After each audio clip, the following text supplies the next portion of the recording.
The year is 2016. Me and my friends, we are doing a training project in a beautiful region of Himachal Pradesh, India. We are doing all of those fun things. We are living together. It's such a fun time. One day, on one of our free days, me and my best friend, we decide to visit a temple on the top of a mountain. After a 2-hour grueling hike, we reach the top of the mountain. As we are outside the temple, the priest stops us. He asks us our names and our last names. So we give him the information as we are naive. After a brief inquiry about our caste and our subcaste, he tells me I can enter the temple, but my friend can't. We are surprised by this. We ask him why. He just says, your friend is from a lower caste, he can't enter the temple. So we are heartbroken at the moment, but this thing shakes me up. I'm confused and I had to think, what is this? So I start looking into it. And this whole incident had a grave impact on me. And here I am standing in front of you guys, explaining you the caste system in India and how it affects people's mind. Experiencing this incident, the next day, as soon as it happened to us, I didn't visit the temple. We decided to just come back, but I started researching into it. Where is it all coming from? Why are we like this? So I started looking into it and how it is transforming our society to wherever it is today, the Indian society. The first thing that I got to learn, it is a more than 3,000 years old system that we are still following today. And it is still affecting the people of my dear country. Due to recent events, we all know racism is still a thing. We all just saw what happened to George Floyd in the US. But just know this, Indian caste system is racism on steroids. With racism, you can see this person looks different from me. That's why he's different from me. But with caste system, the people will look identically same, but they are different because they were born into a different caste. This is a really close topic to my heart, but I'm going to explain it to you guys. So my friends, with all this said, here I'm in front of you, and let's dive deep into Indian caste system, what the history is, how it is structured, how it is divided, and how it is still impacting people in such a modern age. So first things first, in order to understand the current situation where we are standing right now, we have to look deep into the history of this system. Indian caste system is a very complex system that mostly the Hindus of my country still follow. It is a more than 3,000 years old system. Basically, it is divided on two concepts, karma, which means work, and dharma, which is a Hindi word for religion, but in this caste context, it is taken as more of your duty towards your religion. So just imagine how crazy it is that the people of my country have blindly followed it for more than 3,000 years. It all comes from a book called Manusmriti, which is a most authoritative and most highly regarded book in Hindu system. It was written more than 1,000 years before Christ was even born. This book acknowledges and justifies the caste system as basis of order and having a regular working system in society. And most of the people in my country, they just follow it. There's no questioning. There's no change to the system. The caste system basically divides all Hindus into 4 varnas. For your sake, because you don't know what a varna is, basically say 4 castes. Those are Brahmins, Kshatriyas, Vaishyas, and Shudras. The last thing I will explain, it is a difficult thing to explain, but I will.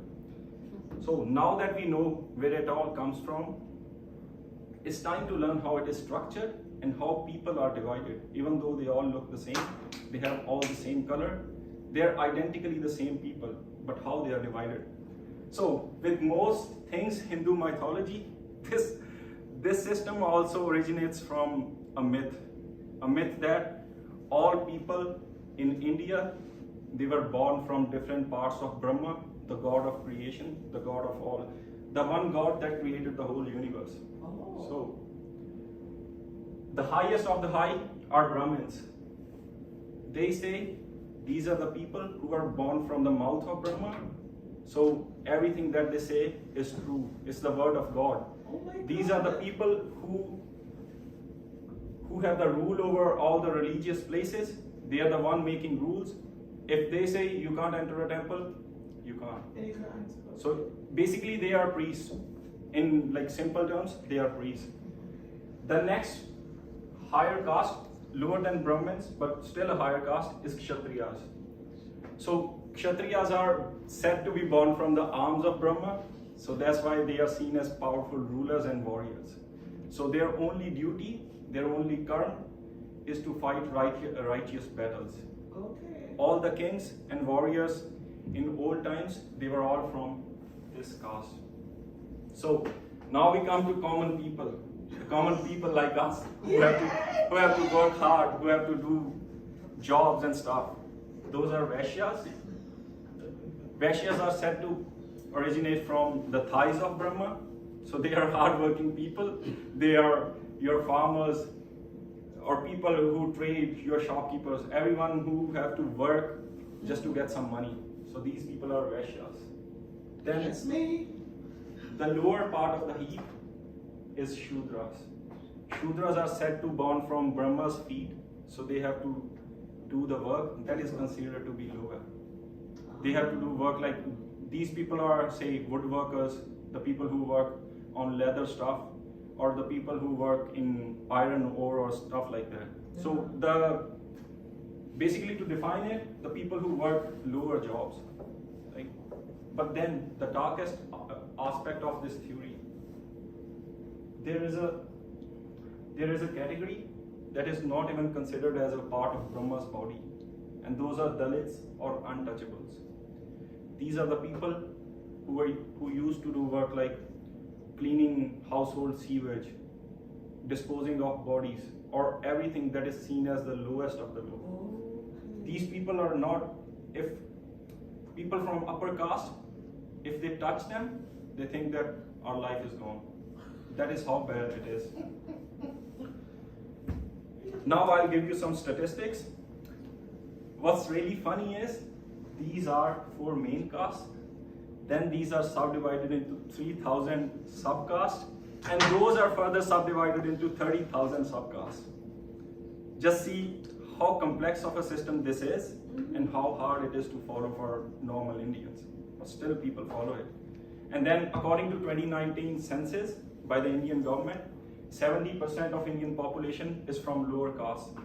So it is just making easy for the people from higher caste just to control the people from lower caste, because their word counts for everything. Now that we know what the history is, how people are divided on the basis of mythology or whatever you say, we have to look how it is still impacting the minds of common people, where it is making all the difference. Because these are just things, but if people didn't follow it, we would be all good. But the problem lies because people are still following it, and it has a grave impact on people's mind. So, for centuries, these castes have dictated almost every aspect of Hindu life, from their social life to the work that they do, how they are placed in the social hierarchy of the system. Right? Rural communities, I've seen this myself, not in Punjab, but in some states of India. In rural communities, people of upper caste and lower caste are segregated into different colonies. They can't drink water from the same wells, they can't shake hands, they can't even marry into each other's caste. If they do, suppose a girl and boy from different castes decide to marry each other, they would just kill them. They would see it as a disgrace to the whole community. That's how bad it is. Now the problem with this system bestows so much power into the hands of people of upper caste. They don't have to. It is so impactful that they are even, at some times, they are even above law. They don't have to answer to anybody. This system is often criticized to be unjust and regressive. It remains, but still it remains virtually unchanged for centuries, and trapping people still into fixed social orders from which it was impossible to escape. Now I will give you some examples just to show how bad the situation really is. So 2 years ago, a 9-year girl got raped by by 4 boys from upper caste, and there was no trial. I'm sure. There was no trial. They just let them go because they were from upper caste, because they can do whatever they want. Next example, in the state of Gujarat, mounting a horse in India is seen as a sign of royalty. So a boy from a lower caste bought his own horse with his own money, mounted his horse, and just was going on a horse ride in his village. The people from the upper caste saw it as a disgrace to them, and they just killed the boy. Can you guys imagine, just for mounting a horse, killing someone just for mounting a horse? This is so distraughtful and so terrible, but this is the reality, and we gotta face it. That's why we all should know about it. Because Donald Weber says, in the world of knowledge, ignorance is a choice. That's why we should all look into it. Because we, as a generation who is modern, who's seen as somewhat progressive, these are the things that make the real change. So, to conclude, I don't say it's an easy system to abolish, because it's a 3,000 years old system. It has deep roots, it has deep religious connections, and it has deep impact on people's mind.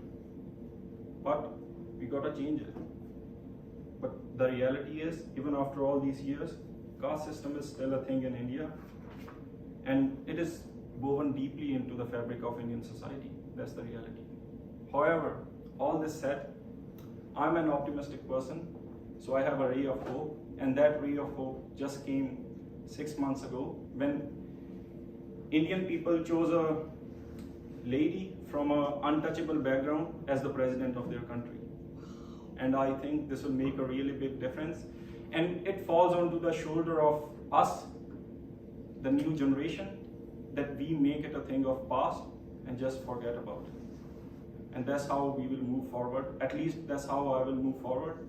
I won't tell my caste to anybody. I don't have a last name anymore. So yeah. Thank you guys.